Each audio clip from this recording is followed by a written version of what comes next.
এই আল্লাহ, তোমার প্রিয় নবী হযরত মুহাম্মদ সাল্লাল্লাহু আলাইহি সাল্লামকে দেখার এক গভীর এক অসহ্য তৃষ্ণা জেগে উঠেছে আমার অন্তরের হীনাহে। এই আকুলতা, এই ব্যথা, এই পিপাসা তুমি তো সব জানো, তুমি তো সব দেখো, তুমি তো সব বোঝো। এই অস্ত্র ভেজা চোখ তুমি তো দেখো, এই কাঁদতে থাকা হৃদয় তুমি তো অনুভব করো। ইয়া রব, আমার এই হৃদয়টা প্রতিটা মুহূর্তে কাঁদে শুধু একটিবার, মাত্র এক ঝলক দেখার আশায়।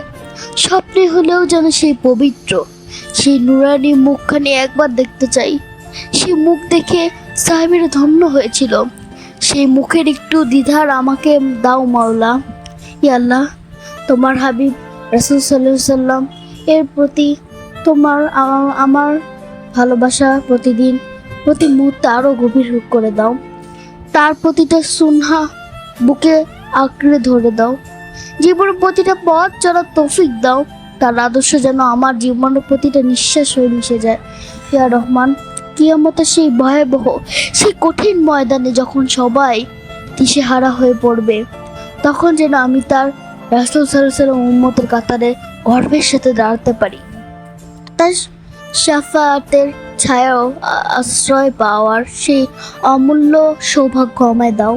ইয়া রব, আমার এই ছোট্ট এই তুচ্ছ ইচ্ছাটাকে একটু দরবারে কবুল করে নাও। তার পবিত্র রাসূল সাল্লাল্লাহু আলাইহি ওয়াসাল্লাম পবিত্রতা হৃদয় দিয়ে আমার এই অশান্ত, এই ক্লান্ত অন্তরকে চির শান্তিতে ভরিয়ে দাও। ইয়া নবী হযরত মুহাম্মদ সাল্লাল্লাহু আলাইহি সাল্লাম, আপনাকে না দেখেই ভালোবেসেছি, একদিন দেখার স্বপ্ন নিয়েই বেঁচে আছি।